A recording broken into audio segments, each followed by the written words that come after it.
today we're going to take a look at another horrible case with you. The Summer Baldwin case, buried in suitcases. In the world of criminal investigations, when two or more crimes share similar characteristics, experts often link them as part of a series. It can take years to identify and apprehend serial criminals. Most criminals have experienced violence and abuse as children, and some have varying degrees of mental illness. Nevertheless, they are aware of their actions. To the outside world, these people often seem perfectly normal, so much so that those around them don't notice that they are facing a ruthless killer. Such was the case with Rosendo Rodriguez, an outwardly unassuming young man who served in the U.S. Marine Corps. Witnesses who knew him personally and testified at his trial described him as a friendly, responsible, and good-hearted man who wouldn't hurt a fly. However, it emerged that he had brutally taken the lives of two young women and disposed of their bodies in a particularly extravagant and unusual way. Looking ahead, I will say that this man was justly punished for his heinous deeds. But let's start from the beginning to understand this loud and complex case, learn about his victims, and dive into the childhood of the criminal to understand how he turned into a monster, a naked beauty in a suitcase. This chilling tale began on September 13, 2005, in the outskirts of Lubbock, Texas. A city utility worker performing routine duties at a local landfill noticed an unusual object amid the typical array of colorful trash, a large black suitcase that seemed oddly intact and bulky. Curiosity piqued. He opened the suitcase, hoping perhaps to find something valuable. To his horror, the first thing he saw upon unzipping it was a woman's manicured hand. Initially, he couldn't believe it was a real human body and not a doll or mannequin. On fully opening the suitcase, he discovered the naked body of a young woman, her knees drawn up to her chest, arms crossed around her neck. The worker immediately halted the garbage truck that had brought the grisly suitcase and called the police. The landfill was quickly cordoned off, and the truck and its contents were thoroughly examined. Finding any clues in a vast city dump was nearly impossible, but the investigators hoped to at least uncover hints about the woman's identity and how she ended up there in such a state. No identification or personal items were found in the suitcase. The only distinctive feature on the body was a small tattoo on the leg with the word "Summer." The medical examiners now faced the task of determining the cause of death, while forensic experts needed to identify the victim and track down her killer. An autopsy revealed multiple injuries inflicted while the woman was alive, including signs of sexual violence. However, the cause of death was positional asphyxiation. She was still alive when placed in the suitcase, but suffocated due to the confined space. By the time her body was found, she had been deceased for approximately a day. Fingerprint analysis uploaded to the national database in the United States identified the victim as 29-year-old Summer Lee Baldwin. Who was Summer Baldwin? Summer Baldwin, born in 1976 in Washington, was known for her sweet, kind, and open nature. She was a bright student with a vibrant personality and many friends. Dreaming of an acting career, Summer had high aspirations for her life. After graduating from high school, she enrolled in community college, but university studies were difficult for her. Friends invited her to Texas for a change of scenery and opportunities. Summer moved to Lubbock with the support of her parents, hoping to start her life with a clean slate. It is unknown when Summer's life spiraled, but she gradually became addicted to alcohol and illicit drugs without seeking help from her family. Over time, her addiction worsened, leading to job loss and connections with people with criminal records. Her acting dreams were dashed, and she eventually began working as an escort to support herself. Unaware of their daughter's problems, Summer's parents thought she was leading a successful life. They were devastated when the police informed them of her tragic death in September 2005. The information they provided about Summer's friends and hangouts was limited. Notably, a few months before her death, Summer was a key witness in an important federal counterfeiting case. This suggested that her murder may have been a contract killing by a criminal gang, which drew the attention of the FBI and put the investigation under special scrutiny. The investigation and the first suspects.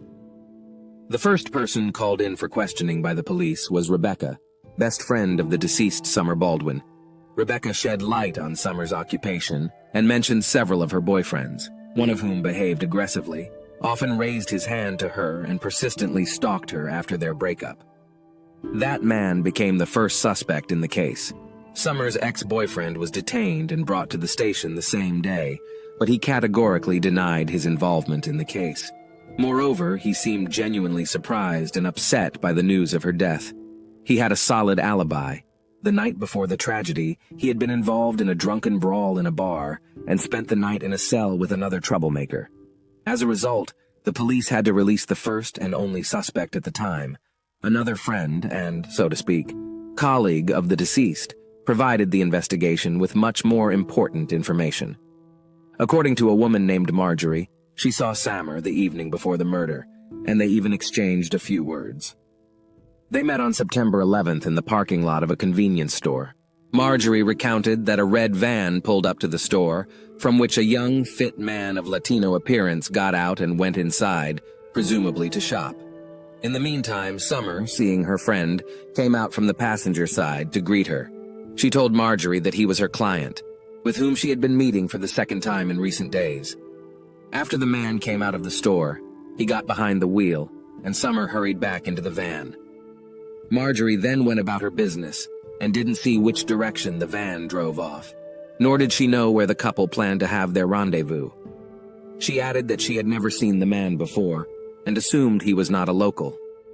The only description she could provide was that he had very short hair, like a military man, due to the darkness outside and her inability to see him clearly. What's wrong with the suitcase? The suitcase, which became a young woman's coffin, appeared quite odd. Externally, it was smeared with garbage and waste, yet it wasn't worn out, and its wheels looked new.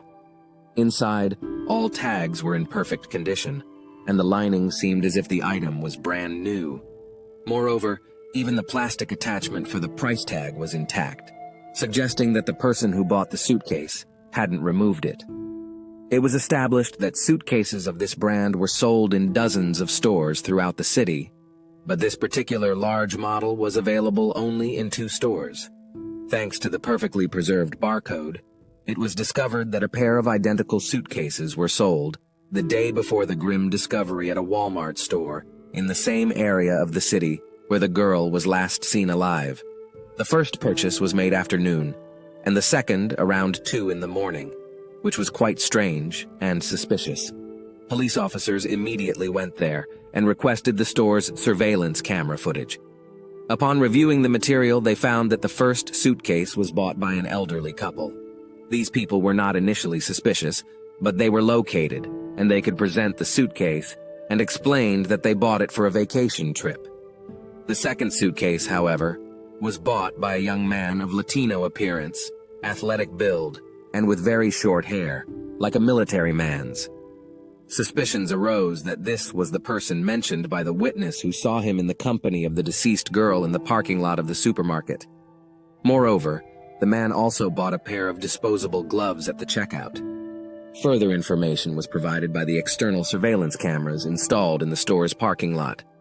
They showed the man exiting with the suitcase in hand and loading it into a red van. Too many coincidences led the police to believe they had found their man, and all that remained was to establish his identity, locate, and bring him in for questioning. Hunt for the stranger. The man was extremely cautious, using cash instead of a card to avoid leaving any personal data. However, he didn't account for the surveillance cameras in the parking lot, which captured his vehicle's license plate number perfectly. Police quickly identified the vehicle as a rental in the name of Rosendo Rodriguez, a U.S. Marine Corps reservist. Rodriguez had no criminal record and hadn't previously come to police attention. He was in Lubbock for a few days with his unit for training. Finding Rodriguez immediately was challenging as he wasn't at the hotel where his unit stayed. However, police had his details and discovered he had withdrawn a large sum of cash from an ATM at another hotel, likely the money used to pay for the suitcase and gloves. Rodriguez hadn't stayed at the hotel where he used the ATM. Instead, someone named Thomas Rodriguez, matching Rosendo's description, had checked in on September 11th. It turned out to be the same person using a different name for unknown reasons. Luck favored the investigation. The hotel room rented by Rodriguez, which he had already checked out of, hadn't been cleaned yet, yielding crucial evidence. There were brown stains and splatters on the carpet, bed, and walls that resembled dried blood. A tag from a new suitcase was found near the bed, and the trash contained used contraceptives and disposable gloves. Forensic analysis confirmed the dried blood in the room belonged to Summer, and DNA on the contraceptives and gloves matched both Summer and Rodriguez. There was no doubt they had found the murderer, but by then, Rodriguez had already left the city.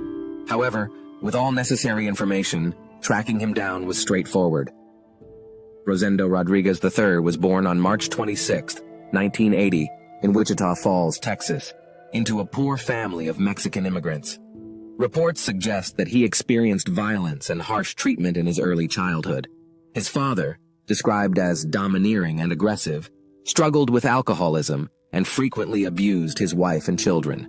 During his childhood, Rosendo also displayed aggression, often getting into fights at school. However, as he grew older, he learned to control his anger. After high school, he attended Texas Tech University and moved away from his parents.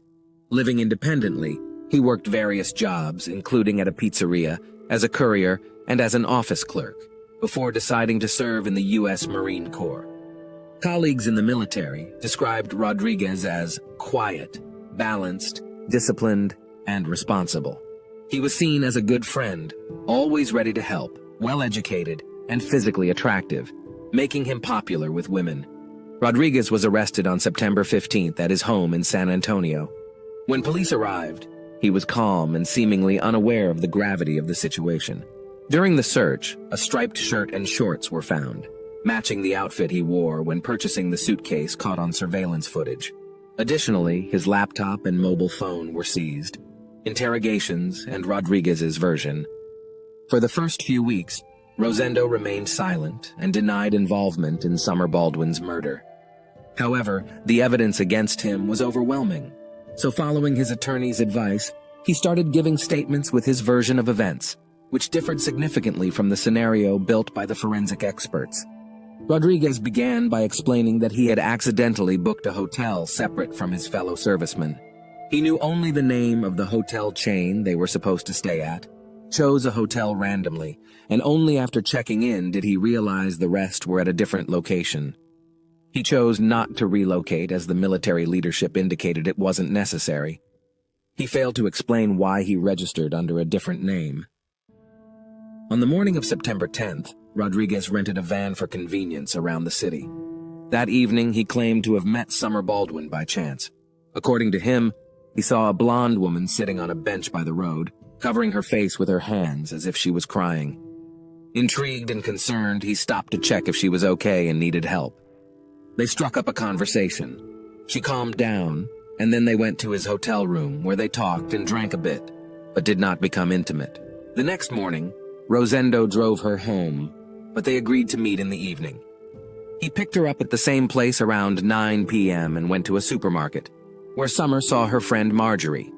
They then returned to the hotel, where Rodriguez said there was consensual intimacy between them. Afterward, however, Rodriguez said Summer became aggressive and demanded money, which surprised him because he did not realize he was with a call girl. When he refused, she allegedly pulled a knife out of her purse and began threatening him. He disarmed her and punched her in the face, causing her nose to bleed. Rodriguez claims he did not intend to harm her, but acted in self-defense. Moments later, Summer collapsed on the bed and convulsed, foaming at the mouth. He stated that he tried to help her, but refrained from mouth-to-mouth resuscitation because of the blood and foam on her face. After a minute, she stopped breathing. Realizing she was dead, he panicked. He went to the nearest store, bought a suitcase and gloves, returned to the hotel, put her body in the suitcase, and threw it in the dumpster, knowing that it would be taken to the landfill the next morning. He then checked out of the hotel, returned the rental car, and drove home to San Antonio as if nothing had happened. Inconsistencies in the suspect's story. Investigators immediately realized that Rosendo Rodriguez was lying because there were numerous inconsistencies in his story. For example, Marjorie, who met Summer in the parking lot the night of the crime, claimed that Summer told her explicitly that the man was a client of hers with whom they had previously had a paid meeting.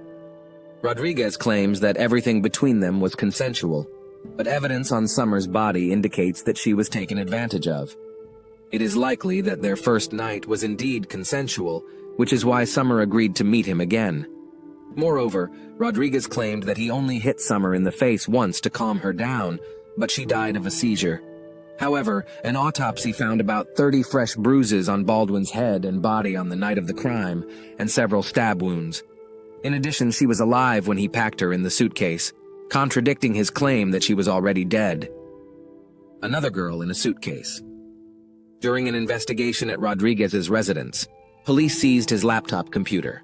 A review of his search history revealed a disturbing pattern. In the 3 days prior to his arrest, Rodriguez had been actively searching for information about a girl named Summer, paying attention to whether there was an ongoing search for her and whether her body had been found in a landfill. Interestingly, Rodriguez also frequently searched for Joanna Catherine Rogers, a 16-year-old girl from Lubbock who went missing a year and a half ago. When authorities offered Rodriguez a plea bargain in exchange for information about Joanna's fate, a deal that included a reduced sentence and avoided the death penalty, he reluctantly accepted and told his story. He met Joanna, a high school student in Lubbock, in late April 2004. After a few meetings, they went to his hotel room on May 4th. The situation turned tragic when, after an argument over money and threats of a lawsuit for rape, Rodriguez panicked and covered Joanna's mouth to silence her and inadvertently caused her death. In a desperate attempt to dispose of the body, Rodriguez put it in his own suitcase and threw it in a dumpster. This method replicates the disposal of Summer's body a year and a half later. Rodriguez initially confessed to these actions, but later recanted his testimony, claiming coercion. Realizing the need to find Joanna's body to strengthen the case, police undertook a massive search of the city dump. More than a year later, they miraculously found a suitcase containing Joanna's remains. Despite severe decomposition, DNA testing confirmed the identity of the remains. This evidence allowed authorities to charge Rodriguez as a serial offender, committing similar heinous crimes with a consistent modus operandi. Trial, verdict, and execution. Despite the overwhelming evidence and the gravity of his crimes, defendant Rosendo Rodriguez hoped to avoid the death penalty until the last moment, expecting a life sentence with the possibility of parole. However, the court decided otherwise. The decisive factor was the fact that Summer Baldwin was 3 months pregnant at the time of her tragic death. This aggravating factor was decisive, and the court found Rodriguez guilty of first-degree murder, sentencing him to death by lethal injection. Rodriguez and his lawyers filed multiple appeals, citing errors and misconduct by investigators, but all were rejected. While in prison awaiting execution, Rodriguez even maintained his own blog on criminal justice and policy issues. On March 27, 2018, nearly 10 years after being convicted of his heinous crimes, Rosendo Rodriguez was finally executed. This occurred the day after his 38th birthday. The death sentence was carried out in the Huntsville prison in Texas. This execution was the 4th in Texas and the 7th in the United States for the year 2018. Thanks for watching, guys. Subscribe to the channel and also don't forget to click the bell. There are many shocking stories ahead.